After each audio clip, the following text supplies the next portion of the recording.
નમસ્કાર દોસ્તો, ભારતીય જનતા પાર્ટી એટલે સૌથી જુઠ્ઠી ભ્રષ્ટ બેઈમાન પાર્ટી.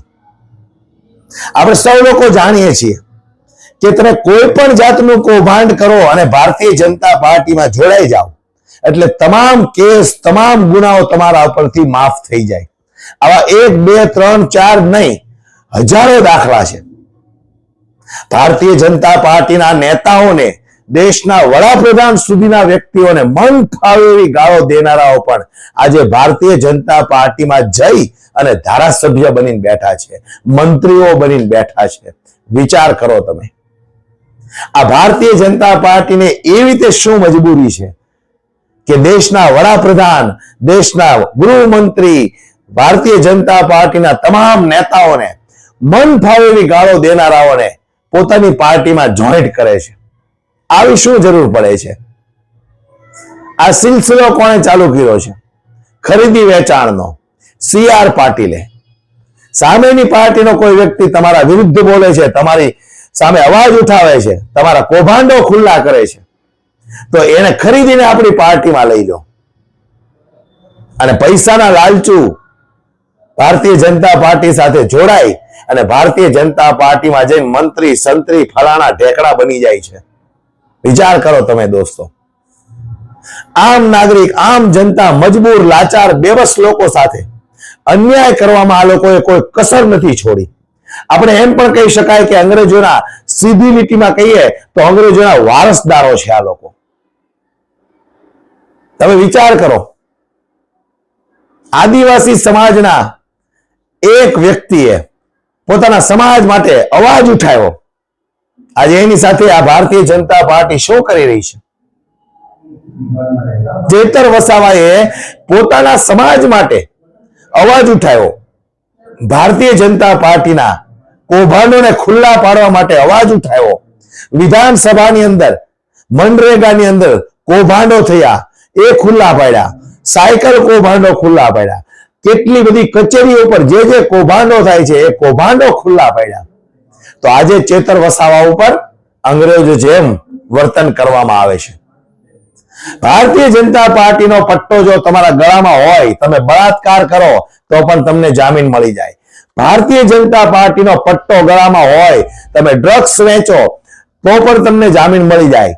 ભારતીય જનતા પાર્ટીનો પટ્ટો ગળામાં હોય, તમે દારૂ વેચો, કોઈ પણ જાતના કૌભાંડ કરીને જેલમાં જાઓ તો તમને તરત જ જામીન મળી જાય. વિચાર કરો તમે. ભારતીય જનતા પાર્ટીના પટ્ટાઓ ગળામાં નાખીને જેટલા લોકો કૌભાંડ કરે છે અને ત્યાર પછી જેલમાં જાય છે, તો એ સમયે પોલીસ, કોર્ટ, કાયદો કશું જ નથી બોલતું.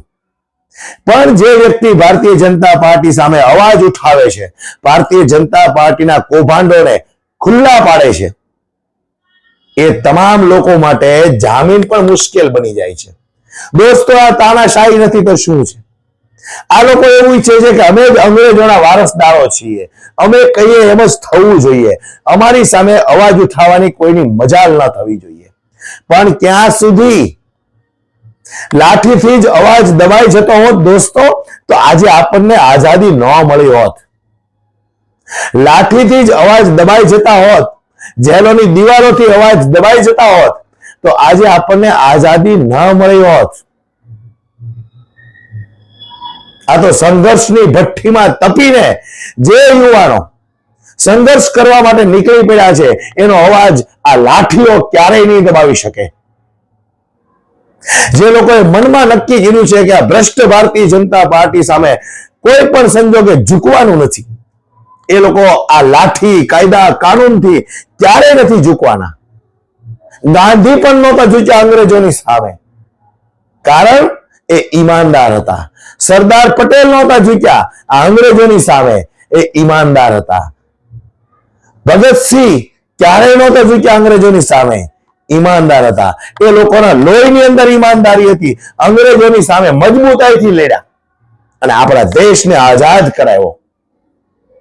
અને આજે એ જ અંગ્રેજોના નકલી વારસદારો સમગ્ર ભારત ઉપર, સમગ્ર ગુજરાત ઉપર ફરી એક વખત એવી તાનાશાહી કરવા માંગે છે કે અમારી સામે કોઈ અવાજ ઉઠાવીને બોલવો ન પડે. પણ આ ક્યાં સુધી ચાલશે?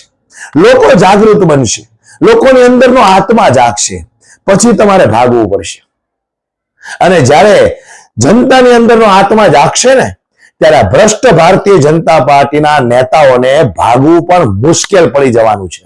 અને સૌથી પહેલા તો આ ભારતીય જનતા પાર્ટીના ગુજરાતની અંદર જેટલા મંત્રી સંત્રીઓ છે ને, એ તો ગુજરાત છોડીને ભારત છોડીને વિદેશમાં ન ભાગી જાય તો મને યાદ કરજો.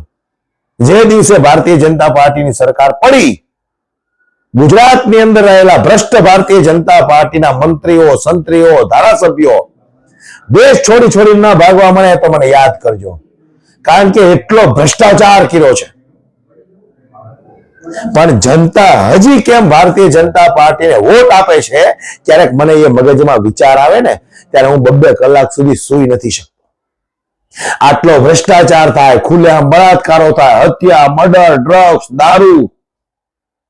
કોઈને પોતાના બાળકોની નથી પડી, કોઈને પોતાની દીકરીઓની ચિંતા નથી, કોઈના પરિવારની ચિંતા નથી. શા માટે કમળનું તમે બટન દબાવો છો? ક્યારેક તમે અરીસાની સામે ઉભા રહીને તમે સવાલ તો કરજો. તમને કદાચ આ લોકોએ ડરાવી દીધા છે કે અમે છીએ તો તમે સેફ છો, નકર એ લોકો તમારા ઘર સુધી પહોંચી જશે. એ લોકો કરતા પણ ખતરનાક હોય ને તો આ ભારતીય જનતા પાર્ટીના ભ્રષ્ટ નેતાઓ. એ લોકો પણ તમારા ઘર સુધી આવી અને ક્યારેય આવા કૃત્ય ન કરે, એવા કૃત્ય ભારતીય જનતા પાર્ટીના નેતાઓ, એમના કાર્યકર્તાઓ, એમની સાથે જોડાયેલા લોકો કરે છે. છતાંય એમને કોઈ પણ જાતની સજા નથી થતી. વિચારવા જેવી વસ્તુ છે. ભારતીય જનતા પાર્ટીનો પટ્ટો તમે ગળામાં નાખી દો એટલે ગમે એ કાંડ તમે કરી શકો, ગમે એના ઘરમાં ઘૂસીને ગમે એની બેન દીકરી સાથે તમે છેડતી કરી શકો, દારૂ વેચી શકો. ભારતીય જનતા પાર્ટીનો પટ્ટો ગળામાં હોવો જોઈએ. ડ્રગ્સ વેચી શકો, ગમે એવા નીચમાં નીચ કક્ષાના કામ તમે કરી શકો, અને પકડાવ તો જેલમાંથી તરત તમને જામીન મળી જાય. અને ચેતર વસાવા જેવો યુવાન જેમણે સમાજને જગાડવાનું કામ કર્યું છે, લોકોની ચેતનાને વાચા આપવાનું કામ કર્યું છે, આજે એ વ્યક્તિની હાલત શું છે? ગુનાહ શું છે એમનો? ગ્લાસ ફેંક્યો તો સીસીટીવી કેમેરાના ફૂટેજ પણ પોલીસ વાળા રજૂ કરવા નથી માંગતા. વિચાર કરો તમે. મર્ડર કરી નાખેલો 2 મહિનામાં બહાર આવી જાય છે.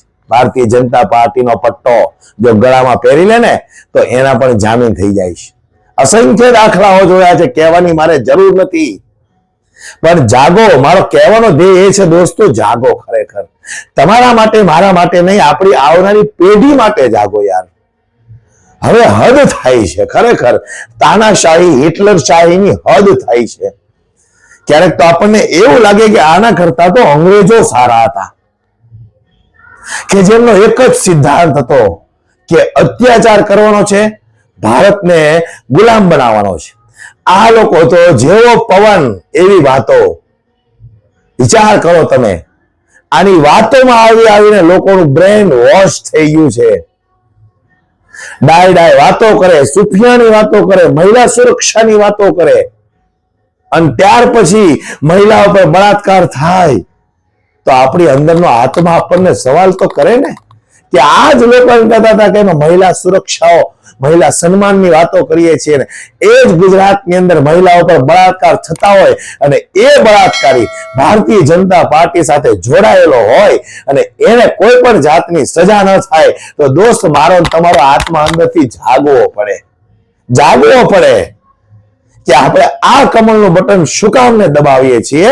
આપણે આપણને સવાલ કરવો પડે. જાગો.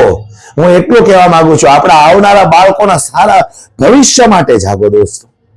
આપણી બહેન દીકરીઓના સારા ભવિષ્ય માટે જાગો. આપણા પરિવારને સારી સુરક્ષાઓ મળે, આપણા પરિવારને સારું સ્વાસ્થ્ય મળે, આપણા બાળકોને સારું શિક્ષણ મળે, એ માટે જાગો. ફક્ત રામ મંદિર બનાવે મારી તમારી જે કઈ જરૂરિયાતો છે એ પૂરી નથી થતી દોસ્તો. એટલામાં મારી તમારી જરૂરિયાતો પૂરી નથી થતી. આપણે સંઘર્ષ કરવો પડે છે, મહેનત કરવી પડે છે, પૈસા કમાવા પડે છે, ઘર ચલાવવા માટે, બાળકોની ફી ભરવા માટે, ઘરનો કોઈ સભ્ય બીમાર પડ્યો હોય તો હોસ્પિટલના મોટા મોટા બિલો ભરવા માટે મારે તમારે પૈસા કમાવા પડે છે. ખાલી રામ મંદિર બની ગયું તો એનાથી આપણી જરૂરિયાતો પૂરી નથી થતી. અમે રામ મંદિરનો વિરોધ પહેલાય નહોતો કર્યો, આજે પણ નથી કરતા. બન્યું સારી વાત છે, પણ એની સામે સારી સ્કૂલો, સારી આરોગ્યની હોસ્પિટલો, સારી આરોગ્ય વ્યવસ્થાઓ, આ બધું પણ જરૂરી છે. એક સારું જીવન જીવવા માટે આ બધી જ વસ્તુની જરૂર પડે છે. પણ ભારતીય જનતા પાર્ટીના ભ્રષ્ટ અધિકારીઓ, ભ્રષ્ટ નેતાઓ ક્યારેય એવું નથી ઈચ્છતા કે ગુજરાતની જનતા, સમગ્ર ભારતની જનતાના બાળકો ભણી ગણીને આગળ વધે. સારું આરોગ્યની સુવિધા આપવા માટે ભારતીય જનતા પાર્ટીના નેતાઓ ખુલ્લા મંચ પરથી ક્યારેય વાત નહીં કરે દોસ્તો. માટે જાગવું પડશે આપણે. આપણા બાળકોના, આપણા પરિવારના સારા ભવિષ્ય માટે કયો નેતા આપણે પસંદ કરવો એ તો આપણને કમસે કમ ખબર હોવી જ જોઈએ. એટલું તો ભગવાને આપણને મગજ આપ્યું છે. વિચાર કરજો દોસ્તો, તમારી અંદરનો આત્મા જગાડજો. અને આપણે આશા કરીએ કે જલ્દીથી જલ્દી આદિવાસી સમાજના જે એક નીડર જાંબાઝ યુવાન છે એવા ચેતરભાઈ વસાવા, આમ આદમી પાર્ટીના ધારાસભ્ય, જેમને જામીન મળે અને બહાર આવે અને ભ્રષ્ટ ભારતીય જનતા પાર્ટીની સામે મજબૂતાઈથી લડે. સમગ્ર આમ આદમી પાર્ટી અને આમ આદમી પાર્ટીના દરેક યોદ્ધાઓ ચેતર વસાવાની સાથે છે, સાથે રહેવાના છે. ભારતીય જનતા પાર્ટીને જેટલી તાનાશાહી કરવી હોય, જેટલા દંડા વરસાવવા હોય એટલા દંડા વરસાવે, પણ આમ આદમી પાર્ટીનો એક પણ ઈમાનદાર કાર્યકર્તા ક્યારેય ઝૂકશે નહીં અને ઝૂકવાનો નથી. વિડીયોને વધુમાં વધુ શેર કરજો. જો મારી વાત તમને યોગ્ય લાગી હોય, સાચી લાગી હોય તો જ. જય હિન્દ.